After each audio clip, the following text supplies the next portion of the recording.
The way people listen, as Claire also highlighted a little earlier, has changed. You know, there's so many options now. You've got audiobooks and podcasts and iTunes and illegal downloads. And there isn't the kind of grasp that you might have had, this almost monolithic, all-pervasive idea that radio used to be the option for people stuck in traffic. It isn't anymore. And if you don't like something as the consumer, as the user, as the listener, as the follower, you just unfollow.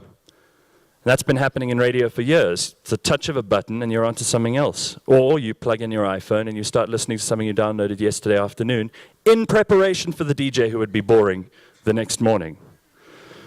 So people don't listen to a station anymore. And this is something I wish station managers would get over, because it's not the death sentence for a radio station. Your different presenters serve different audiences. Nobody can be everything to everyone anymore. You've got to try and get the most listeners out of everybody. But essentially, if you're trying to be everything to everybody, you inevitably end up being nothing to nobody. And that's a much, much worse place to be. Sometimes people don't even listen to certain shows. Sometimes they have a bunch of different shows in a certain time slot that they listen to. And that's normal human behavior. The idea that you can market a station outside of its music, if you're a music station, or its talk, if you're a talk station, is becoming more and more preposterous.